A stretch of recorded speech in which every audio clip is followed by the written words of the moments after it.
with the with the Kenya School of Government to come with a curriculum to develop a system where we can train the services, the police officers.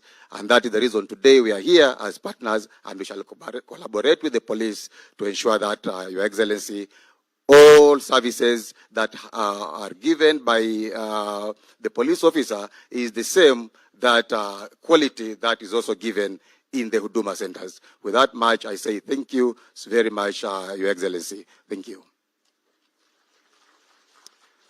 Thank you, Your Excellency. Allow me to now call on Dr. Salome Biako, Principal Secretary, Ministry of Interior and National Administration, State Department of Correctional Services, who will in turn invite the PS Interior, Dr. Raymond Omolo. Karibu sana. Tumpigie makofi akija. Welcome.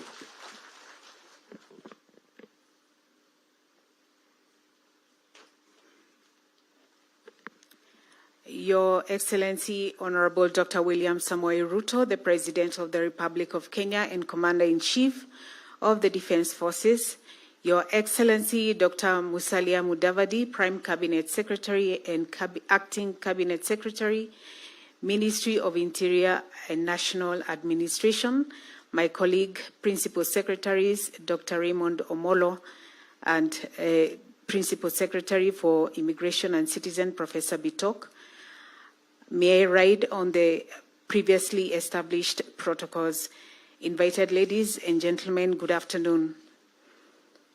Your Excellency, we are greatly honored to have you this afternoon with us. As the State Department for Correctional Services, this launch marks a major milestone in shaping the management of correctional services in Kenya. Your presence not only reminds us of the task you have bestowed on us as a department, but also of the enormous expectations of Kenyans. The development of the Strategic Plan 2023-2027 was an odious task that we embarked on with zeal, knowing that the nation depended on us getting it right. We took into consideration both the past and the present and attempted as best as we could to focus on the future.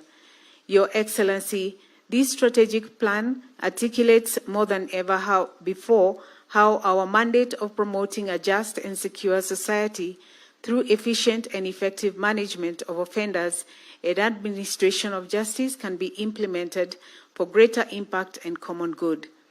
The plan further underscores the government's key priority areas outlined in the Bottom-Up Economic Transformation Agenda, MTP4, Vision 2030, Maraga Report, as well as the international standards that include the African Union Agenda 2063 Master Plan and the United Nations Sustainable Development Goals. It is from this progressive and forward-thinking vision that our 5-year strategic plan has taken into consideration innovative strategies that will see the department take this country into greater heights. Your Excellency, in this strategic plan, our resource gap is approximately 105 billion over the planned period. However, we have invited and we have been inviting development partners and stakeholders who have worked with us to stand in the gap and help us provide correctional services to our people.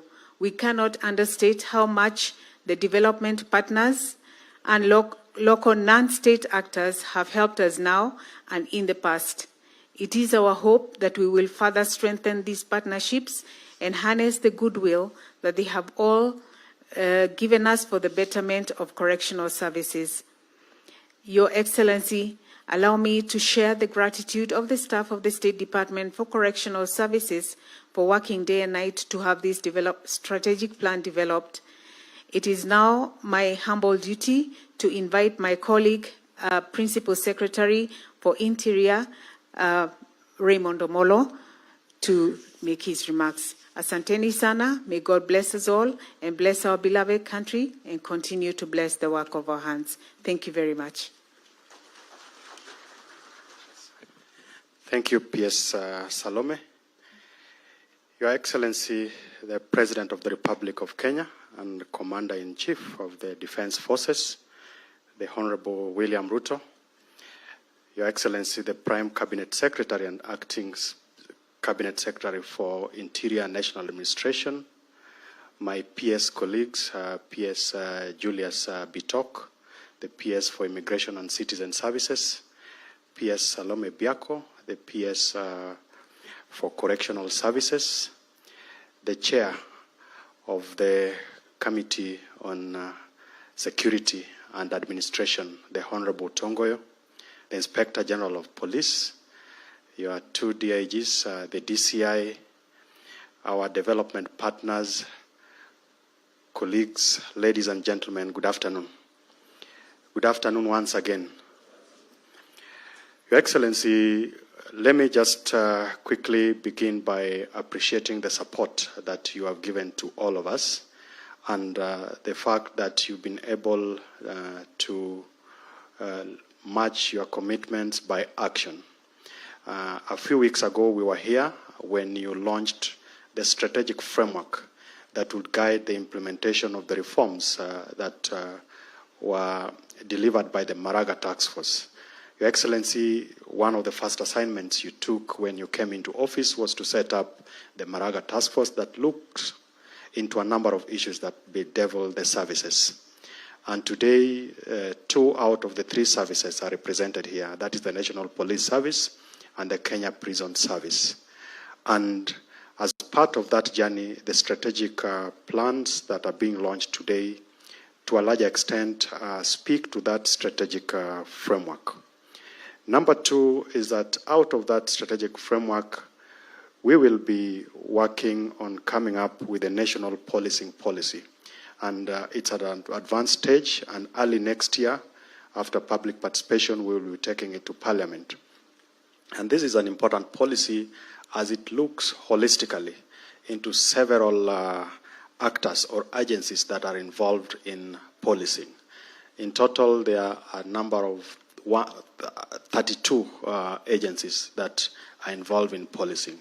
And these strategic frameworks, the strategic plans that we are launching today would help us towards that journey. Your Excellency, lastly, before I speak, before I take up my seat, is to give a special mention to the chair of the Parliamentary Committee on Security and Administration, the Honorable Tongoyo. Just rise so that then we can appreciate you. On behalf of my colleagues, he has provided the guidance and leadership and the support from the legislative arm of government.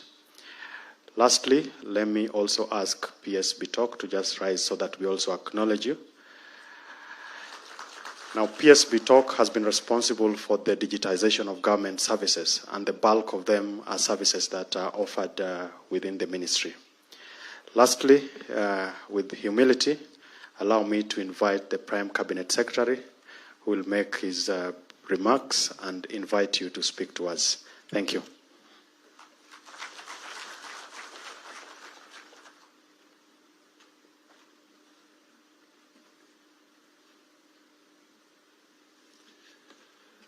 Your Excellency the President, before I make my remarks,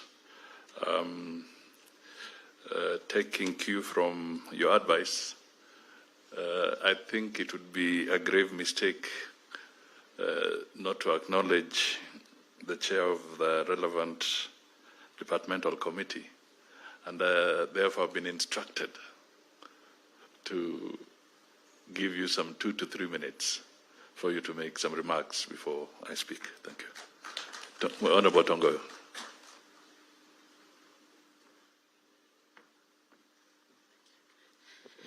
Thank you so much, the PCS, Your Excellency, the President of the Republic of Kenya, the Commander-in-Chief, the PSS President, the IG, and the service commanders.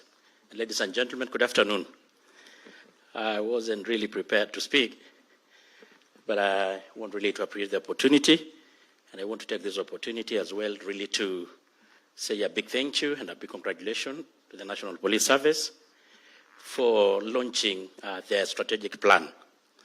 Your Excellency, I should start by really appreciating that when you took over, from day one, your first assignment duty in office was to give the financial independence to the National Police Service. It was truly a statement of your commitment to really modernize and change the police service to be the professional service, a service that is people-centered, and the strategic plan, I'm sure, in many ways talk to this here to a big extent. The chairman of the committee that oversee the service, I want really, Your Excellency, give my testimony that under the leadership of the IG Kanja and the service commanders here, and of course the PS and our great lady here, we have a team to steer the service and the country forward in the right direction, only that we need also to give our support, both from the executive, from the parliament, and all actually partners here. And I want really to appreciate all of us that we have actually always given our support whenever we are called upon to do so. So I want to give my commitment on behalf of Parliament and the committee that we always rise to the occasion whenever we are called upon to, so that we make this service together a service that will live to the aspiration of Kenyan people, because it's our duty always to do so. With those few remarks, I want to say again a big thank you, na Mungu awabariki, and we are together, and Merry Christmas and Happy New Year. Thank you so much. Thank you. Your Excellency, Dr. William Samoei Ruto, President of the Republic of Kenya and Commander-in-Chief of the Defense Forces, Principal Secretary is present, the Inspector General of the National Police Service, Commissioner General of Kenya Prison Service, stakeholders and partners who include the British High Commissioner and all those present today, distinguished guests, ladies and gentlemen, good afternoon. I am delighted to join you here on this unique occasion when His Excellency the President will launch two strategic plans, the National Police Service Strategic Plan 2023 to 2027 and the State Department of Correctional Services Strategic Plan 2023 to 2027.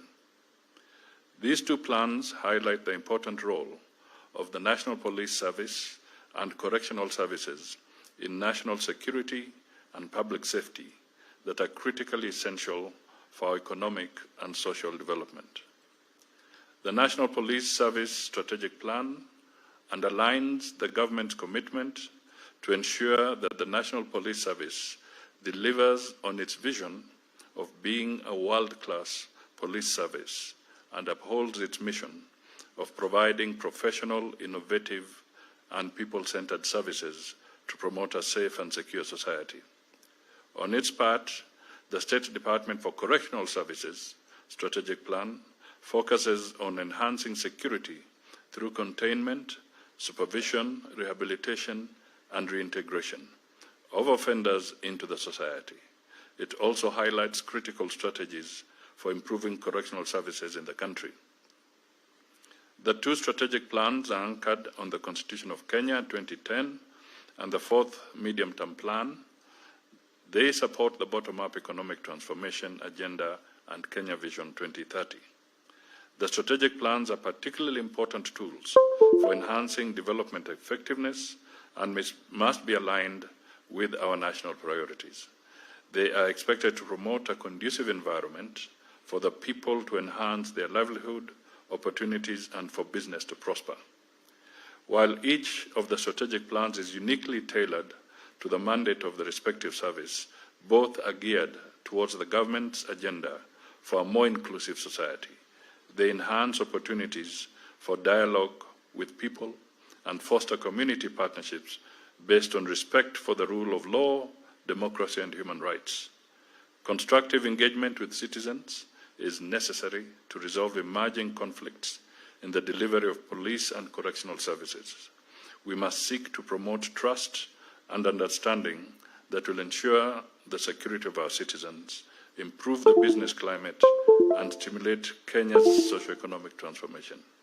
I wish to reaffirm the government's commitment to support the National Police Service and the State Department for Correctional Services to scale up the initiatives undertaken during their previous strategic plan periods. We promise to work with you on this journey. Collaboration with key stakeholders, including the communities you serve, is vital to delivering the impact envisaged under the new strategic plans. I therefore encourage you to nurture a unified and effective approach through strategic partnerships with key players in the security and correctional services ecosystem.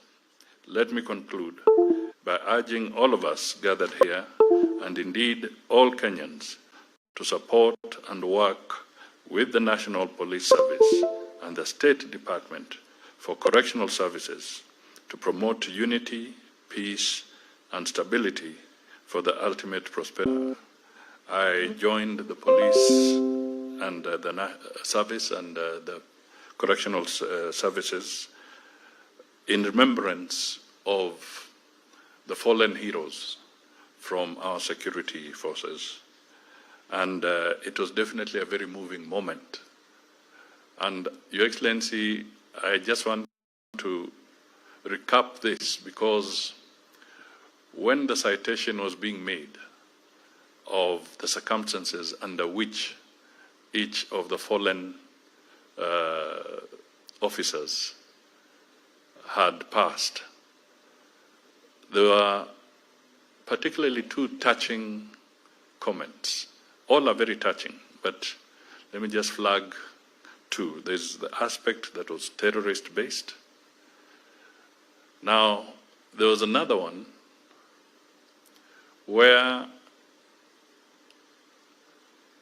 the tragedy came because this officer was safeguarding our national examinations. And for some reason, some unruly people wanted to interfere with that process. And this officer died in the line of duty, protecting exams for the young people of this country.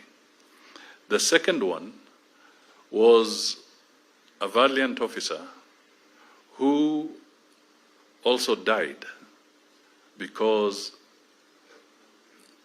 there was need to protect 6 young girls from gender-based violence, particularly the FGM. And this officer, again, had to lose their lives. But this is a story that is not quite told by a lot of people, the public, and sometimes even the Fourth Estate. And it is important that once in a while, we do not lose sight of the fact that it is not just the process of keeping peace, but we also see extremely heart-rendering moments that our officers get involved in as they safeguard the well-being of our people. Finally, Your Excellency, before I call you on the podium, I also just want to highlight that when we were preparing for this program, and I came to consult you, you made one very fundamental statement. You said that let this event be a joint event because the work of the security forces is intertwined. It's complementary. And you wanted an opportunity, rather than separating, to have a moment where these strategic plans are launched together because they speak to each other. And I just want to acknowledge that because it is the issue of addressing the silo mentality in government. We are one government. And it is so important that we collaborate, and it's on that principle that I wish to express my appreciation, because clearly you are telling us work as one and do not go different paths. if we want to deliver for the people of Kenya. With these few remarks, it is now my humble duty and honor to request you all to be upstanding so that we can invite His Excellency the President to address us. Piga makofi kidogo. Asante sana. Your Excellency the President. Thank you. Thank you very much, PCS. Ladies and gentlemen, good afternoon. Please take your seats. Thank you very much.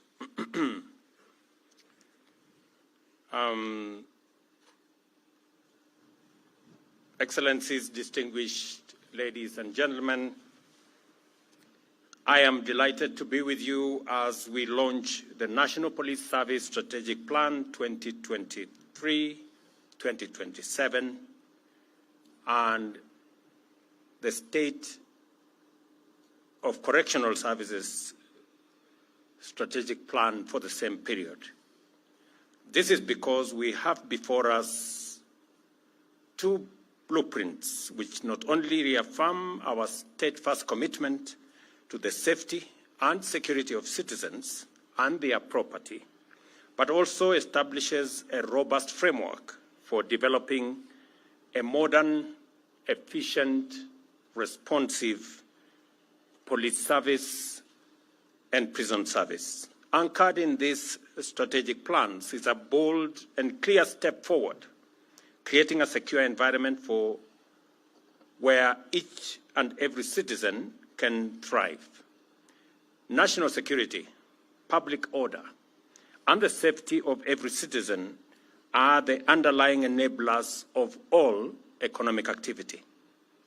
I am also pleased to note that this plan is firmly rooted in Article 243 of the Constitution and the National Police Service Act of 2011, and is dedicated to fostering a people-centric, service-driven, public order and national security system that aligns with our broader national development framework. With this strategic plan, the National Police Service is positioned to develop robust capacity to effectively address current and emerging security challenges, ensuring that Kenya remains a stable, prosperous, and safe nation, that our economy is conducive for sustainable growth. The 2023-2027 strategic plan outlines 8 key goals that are integrated to transforming the National Police Service and aligning it with a broader national security agenda. First, our investments in infrastructure, equipment, and capacity are aimed at significantly enhancing service delivery. This is the context in which we must understand the value of projects like the deployment of mine-resistant ambush-protected vehicles in regions such as the North Rift, Northeastern, and Upper Eastern. The operationalization of the National Police Hospital in Kanyonyo and Mbagathi, the completion of the DCI National Forensic Laboratory, and the establishment of the National Police Leadership Academy. These initiatives demonstrate our dedication to modernizing the service. Additionally, the establishment of the Integrated Communication Command and Control Center will improve operational efficiency and coordination. Alongside these hardware improvements, we are prioritizing the welfare of our police officers. A significant component of our national policing reform framework is the implementation of the 271 actionable recommendations from the Maraka Task Force. And we all remember we were here a few months ago to make sure that we have a team that will see to it that every recommendation that was made in that task force is achieved in the time frame which was set out. These timely and ambitious and wide-ranging reforms include enhancement of the terms of service, working conditions, human capital development, and institutional frameworks to ensure our officers are well equipped, continuously trained, motivated, and supported to perform their duties with professionalism and dedication in a dynamic operational environment. Let me say the following, that I did make a commitment that we are going to look into the terms of service, salaries and many other things, insurance package for our police officers. I'm very happy that we have implemented phase 1 of the recommendations that was made by Maraga. And I want to commit that all the other phases are equally going to be implemented.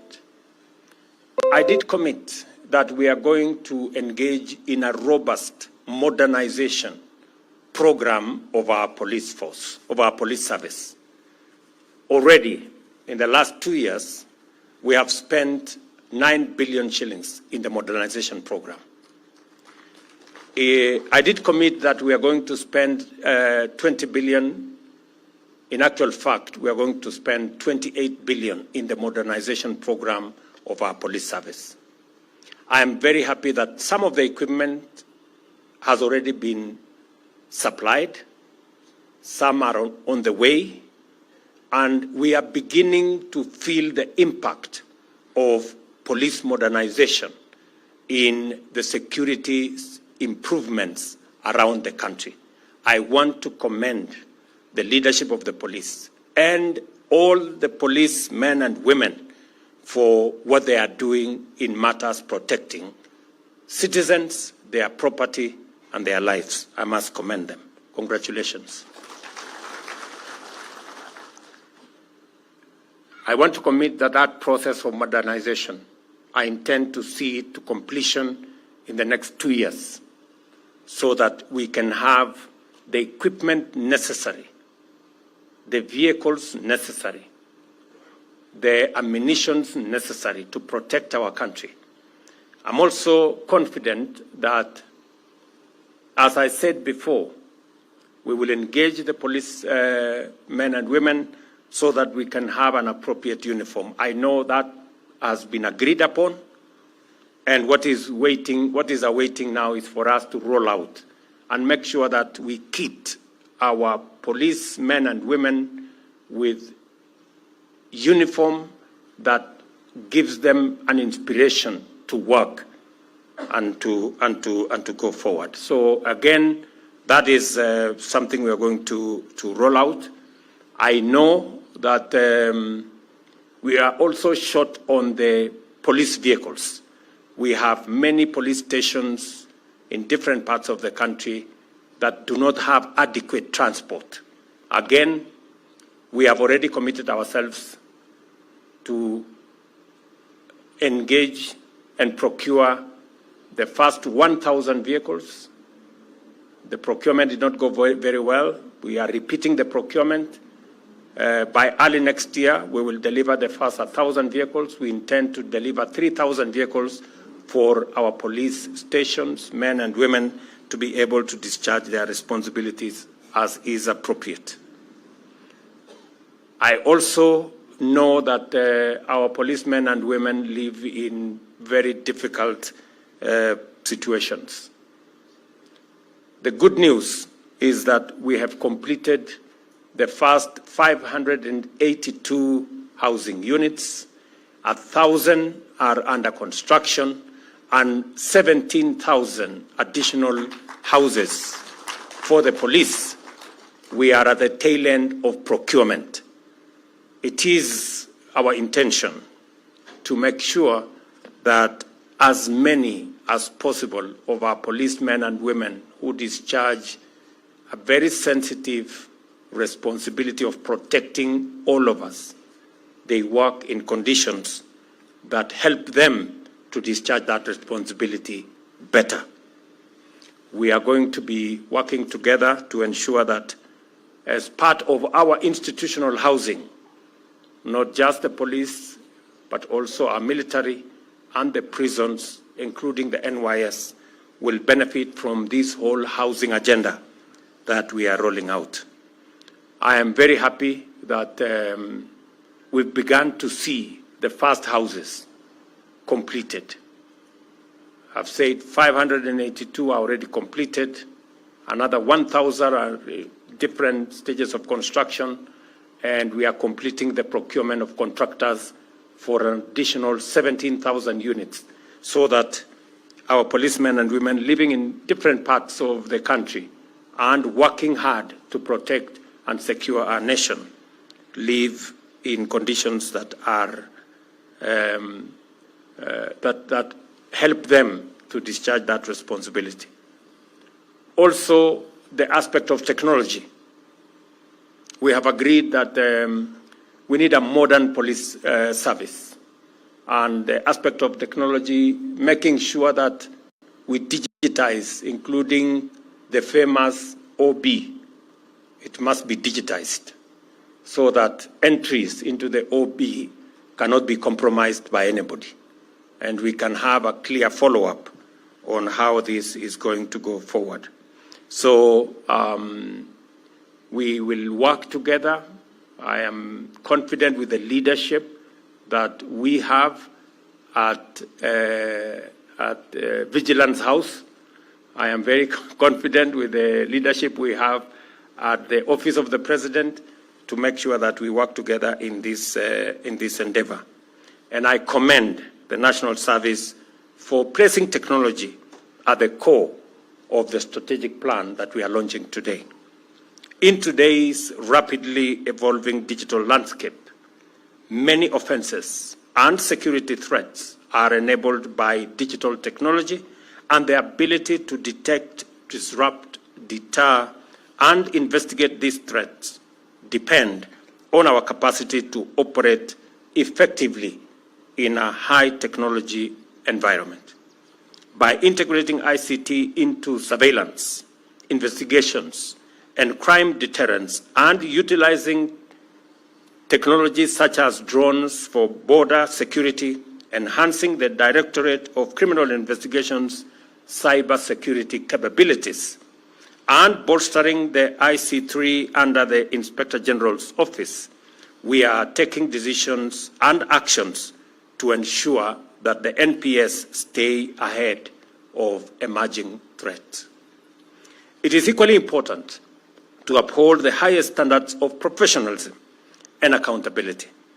I am therefore pleased that this strategic plan identifies the strengthening of oversight mechanisms, such as the Internal Police Affairs Unit, and collaboration with agencies like the Independent Policing Oversight Authority, the Ethics and Anti-Corruption Commission, the Office of the Director of Public Prosecutions, and the Commission for Administrative Justice as viable mechanisms for combating corruption, upholding human rights, and maintaining public trust. Additionally, this strategy leverages on our commitment to the operationalization and the financial autonomy of NPS as critical enablers of effective policing.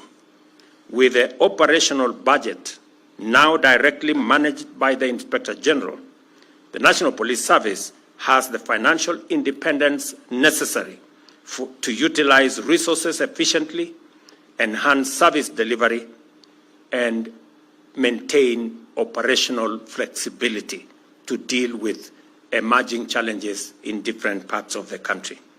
It is important to note that the launch of this strategic plan is not an end in itself. Instead, it marks the beginning of concerted efforts that must be undertaken consistently and with exceptional focus to achieve results. A strategy that fails to execute its mission or achieve its vision is an organizational failure, a professional misdirection, and a wasteful error. Therefore, this strategic plan is a call to action to begin the journey of transforming the National Police Service into a trusted, professional, and efficient institution in order to achieve our collective vision for a safer Kenya, position our national security system as a guarantor of progress, and prioritize professional service to every citizen.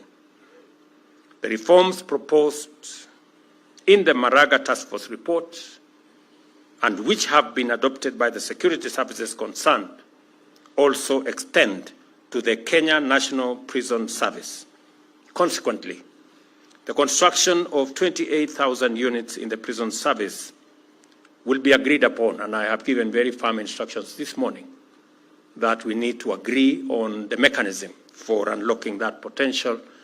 Our men and women service in the correctional services live in very difficult conditions as well. In addition, the prison service will begin leasing their land. Again, I have said we have so much land in the hands of government. We have seen what commercialization of this land can do. There is every reason why we must work with the private sector to commercialize the pieces of land that we have, produce food, produce other products, so that we can make these assets much more useful to the different government agencies. To further improve transport and service provision, the State Department of Correctional Service will also be included in the vehicle leasing program so that we can better improve their fleet of transport, both for officers and for prisoners. Now that we have launched this National Police Service Strategy and the Correctional Service Strategy, what we all want to see going forward. You know, because as I've said, launching this strategic plan is just the beginning, but it can be monumental failure if we don't move the next steps. And as you reflect on this question, remember that our national policing and security framework is constitutionally mandated to ensure safety and prosperity without undermining rights and freedoms. We aspire to remain a secure democracy, which means you must perform your duties in a manner that promotes maximum safety and freedom. Kenyans should experience a shift in policing from practices characterized by extrajudicial illegality, impunity, and excesses to an approach defined by adherence to due process and the rule of law, fostering excellent relations with communities and inspiring trust among citizens. I understand very well the balance that we have to make. And we must operate within the parameters set out in the Constitution. We must protect the lives, property, liberties of citizens and our democracy. That is an imperative. And it is a constitutional requirement of our security agencies. On the other hand, we must also, as citizens, respect, support, and work with our security agencies as they discharge that responsibility. It cannot be the case that while our security men and women are doing their utmost, they are being attacked, they are being vilified, they have no support. It cannot work. We have to strike a balance as the police and other security agencies discharge their responsibility, citizens on their part. We must live in accordance with the rule of law. We must respect the police. We must work with the police, support the police so that they can protect our assets, they can protect life, and they can protect our stability. There must be a balance. On the subject of femicide, I must commend the police that they have arrested every person that has been profiled who has engaged in femicide, and they have been charged. But as parents, me being one of them, as citizens, the religious community, we must step up, because there is a moral issue around what is going on in that space. And parents need to do more. The religious community need to do more, as the police do their part. It is not a matter that we can say we leave it to the police. Yes, the police will arrest. The police will deal with many of those people who will have committed crimes. But as parents, as people who morally should guide the young people in our nation, we should also step up so that we can deal with that challenge from a broader and all society approach. As a government, we are resolute in supporting the implementation of this plan, both plans actually, and together let us forge a future